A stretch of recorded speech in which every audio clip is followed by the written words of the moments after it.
Outstanding, the ultimate accolade for teachers. We challenge primary teacher Kath Morgan to go from good to outstanding. A top inspector will observe one lesson.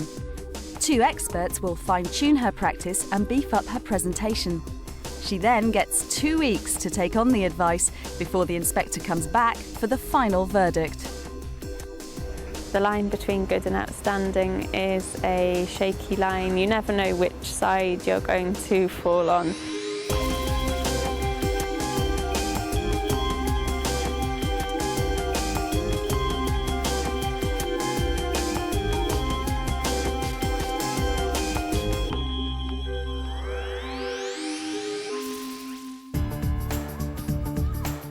Cranford Infants is a 3-form entry primary school in Hounslow, West London.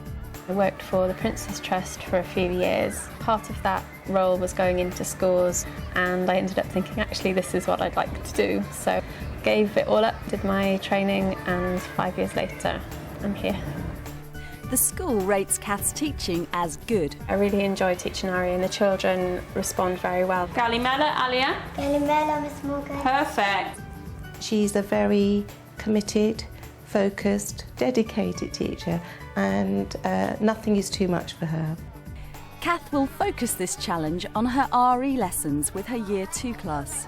Children enjoy learning about RE. They come from such a diverse number of backgrounds that they've all got their bit of knowledge that they want to put into the lessons. You must not be rude to your family, please. Miss Morgan's a good teacher, and she's helpful, and she always helps us when we do work. I've got a few children who didn't speak English at the beginning of the year. We've done a lot of work on getting them to speak English, and they've made good progress. She's always nice, and I always speak good, and she'll be nice back to me.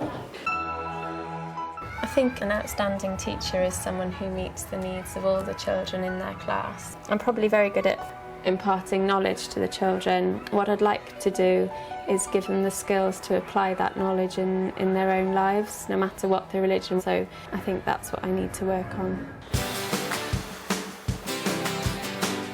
The unit is about religious leaders because they'll come across these names, and it's important that they know the stories behind them. I dreamt about the lesson last night, and it went quite well in my dream, so I don't know if that's a good or bad thing, really. Yeah, if it goes as well as it went in my dream, I'll be really pleased. It's the morning of her observation.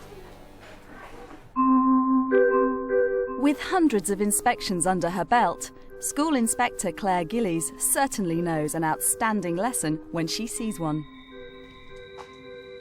Kath has 60 minutes to impress our inspector.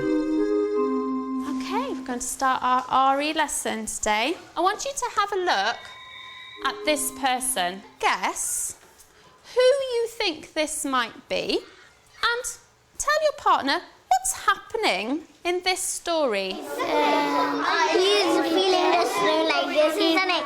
Something's happening to the waves, so it like goes together. Maybe it's God, because God does that, and God lives in the North Pole. No. Yeah.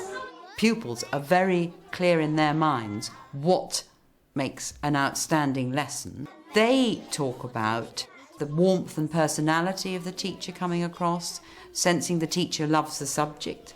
And when that happens, then probably all the class is 100% absorbed in what's going on. Did anybody have an idea about who this man might be? He might be Santa. Why do you think he's Santa? Because he's holding his hands like that. He's holding his hands. And he's got a stick, and he's going to get a wood top of it and put it top of the stick. You got all of that from that picture. Well done. Let's actually find out if you were right. This man was Moses. When he grew up, he was worried that all of his Jewish people were being used to do all of the hard work in the country. Moses was walking around and he saw a bush that was on fire. Can you make the sounds of the fire? And a voice came out of the fire, and it was God's voice. And he said, Moses, You've got to help your people. These are the Jewish people. Moses freed them and they are in the desert. They started arguing because they had no rules.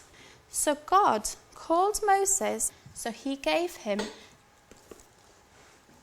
10 rules. I enjoy RE lessons and I like learning about different religions and different gods. So today we're going to look at this board.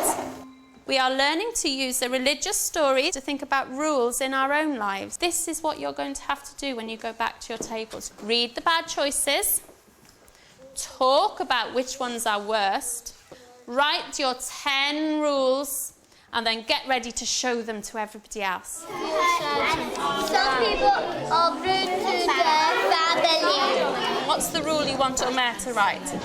You must worship your God. Okay.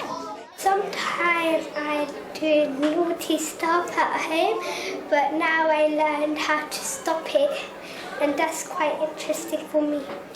You must not tell tales. You must not tell tales. You must not be lazy. And you were on number 15. You must. And then you had to stop, didn't you? Should we give them a round of applause? That was fantastic. What about this group over here? What did you write? Do not be rude to your family. Excellent. You must worship God. Stop being lazy and help. Stop being lazy and help. Fantastic. Excellent. Right. Can I just read one of yours quickly, Majid, out again? You must worship God. Did you know that there are some people in the world who have decided...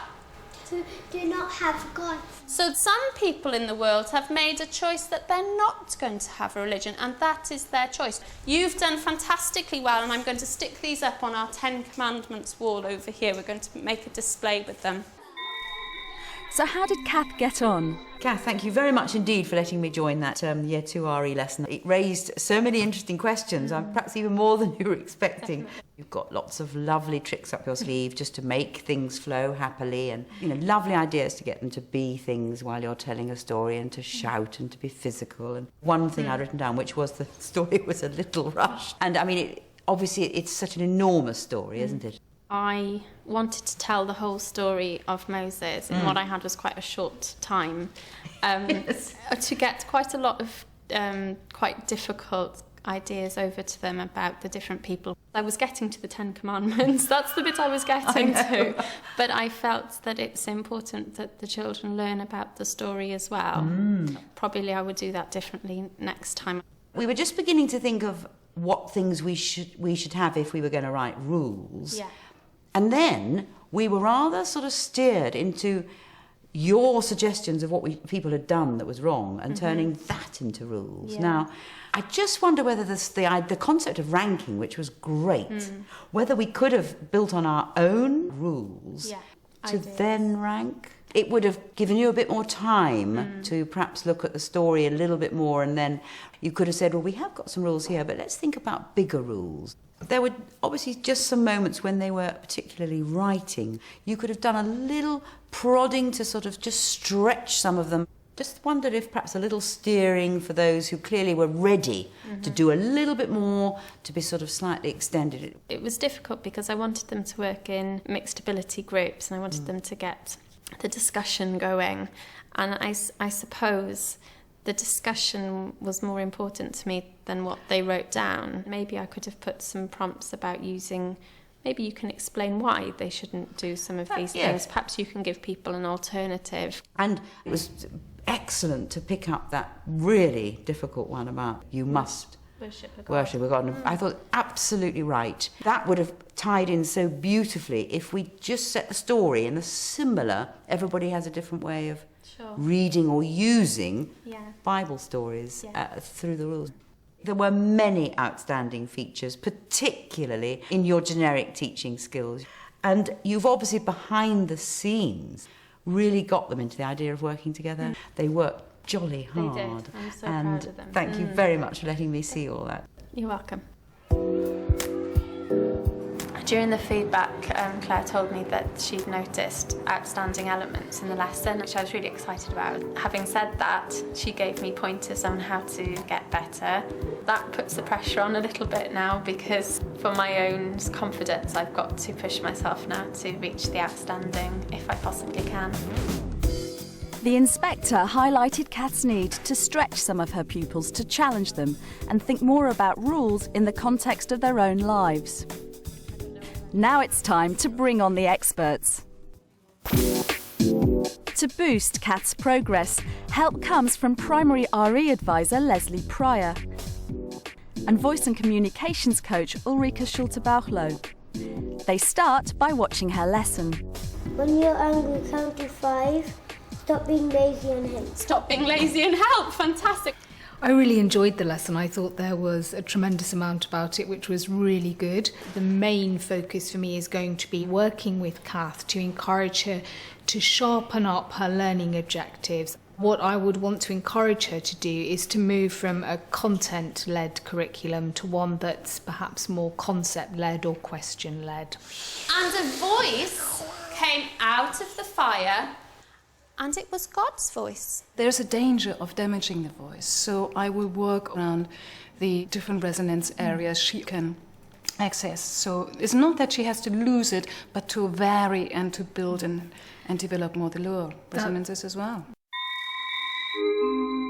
So, Kath, perhaps the best place for us to start is to look at the lesson plan and to think about your learning intentions. And you've said here that you want to use a religious story to help the children to think about their own lives. One of the things that I'm advising lots of teachers to do is to make sure that their learning intention is always phrased as a question. And I think that really helps the children to understand what it is you want them to learn. And that makes assessment easier for the teacher, because at the end of the lesson, what you need to know is whether or not the children can answer that question. You might want a question like, what rules do we have and why? We've spent a long time in school thinking exactly what do you want the children to learn by the end of this lesson. But I hadn't thought about using it as a question, so I'll try that. The other thing that you can do very successfully with stories is a community of inquiry approach.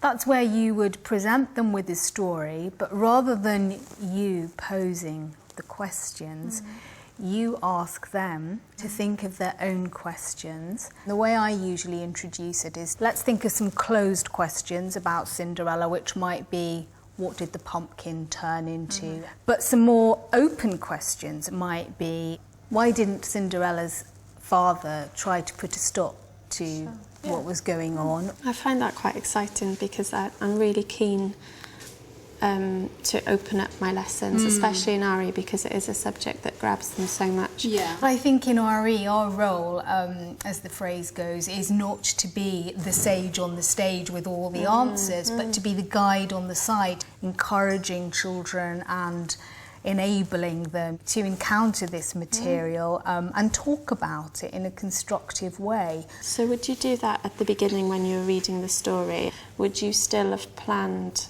an activity outside of that? Yes, I think you definitely would want to do that. You don't want the children sitting on the carpet for too long. No.